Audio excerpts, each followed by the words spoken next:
Hello, bienvenue pour cette nouvelle vidéo. Aujourd'hui on se retrouve pour la classique sortie littéraire, donc cette fois-ci de juillet 2023.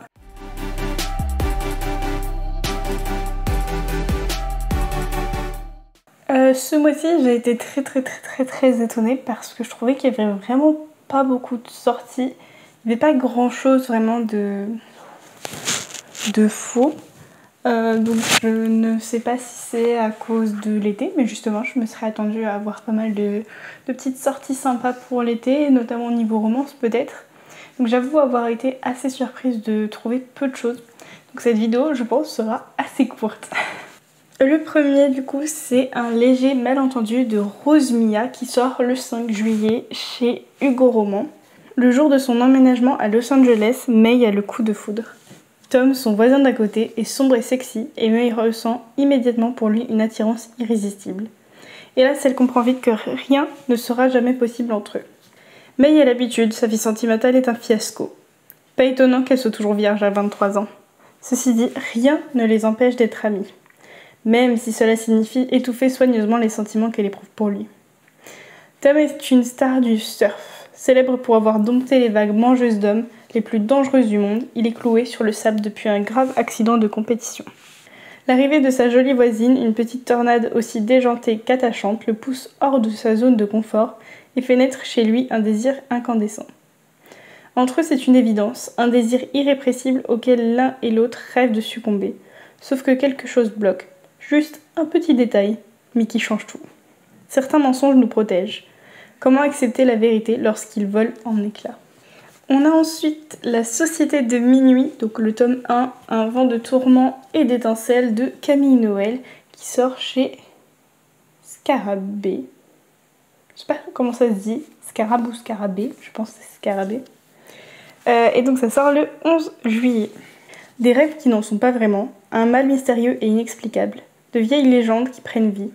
Eva Magaloff croit mener une existence des plus normales à l'Institut Moldovan, jusqu'au jour où elle s'endort et bascule dans un tout autre univers.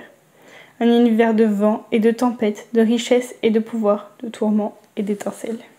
Le suivant, c'est Chimère de braise et de rêve de Ninon Iris H.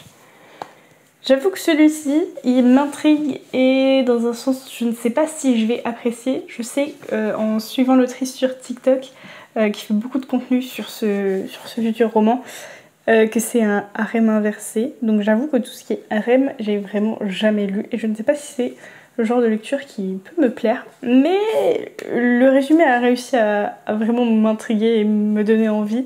Donc pourquoi pas essayer. Et donc je ne sais plus si je l'ai dit, ça sort le 13 juillet. En auto-édition, je préfère préciser. Elle ne peut échapper à son destin. Ils lui dévoileront un nouveau chemin. Fiancé à l'héritier du clan régent des chimères, Rey est destiné depuis l'enfance à devenir le jouet de ceux qui ont détruit sa famille. Nommée promise de pureté, sa vie n'est faite que d'interdictions. Elle les brisera toutes, une par une. Comme elle les tuera tous.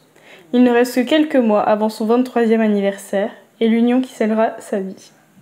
Beaucoup lui diraient qu'il s'agit d'un honneur, mais être promise à celui qu'elle hait par-dessus tout est un châtiment. La vengeance de son clan et de sa famille repose désormais sur ses épaules. Et Rey s'entraîne depuis des années pour être à la hauteur de son plan. Un plan créé dans la malédiction de son sang. Un plan qui pourrait bien se conclure par sa propre mort. Entre métamorphes de pierre, anges et démons, les faux pas sont aussi mortels que les secrets au sein de la ville. Et enfin, dernier livre que j'ai sélectionné, je vous dis, il y en avait vraiment très peu qui ont accroché mon intérêt. On a Des échos du passé de K.K. Allen qui sort le 19 juillet chez Bookmark. Malgré leur passé, Aurora et Jackson vont-ils pouvoir se donner une seconde chance ? Une tragédie a privé Aurora de tout ce qui lui était cher. Victime d'une des disparitions mystérieuses qui ont frappé la charmante petite ville des Appalaches, elle a fait de l'obscurité son foyer, son refuge face aux horreurs de ce monde. Mais aujourd'hui, elle rentre à Balsam Grove, prête à affronter tous les démons qu'elle a gardés enfermés pendant 7 ans. Du moins, c'est ce qu'elle croit. Aurora ne s'attendait pas à ce que son premier adversaire soit le garçon qu'elle a quitté toutes ces années auparavant. Le garçon qui l'a trahi sans une once de remords. Le garçon qui n'en est plus un, qui est un homme maintenant. Elle se croyait en sécurité, il pensait que leur chemin était tout tracé. aucun d'eux n'était prêt pour le choc qui les attendait en bas de la cascade. Voilà donc pour les sorties littéraires de juillet 2023. Vraiment, c'était un peu... Ouais, un peu vide, je trouvais. Ce mois-ci, il n'y a vraiment rien qui a, en dehors de ces 4-là, qui a vraiment happé ma curiosité. Et c'est vrai que maintenant que j'y pense, sur Twitch, une de mes viewers m'avait mentionné le fait qu'en juillet, il n'y avait pas grand-chose qui l'intéressait niveau sorcier.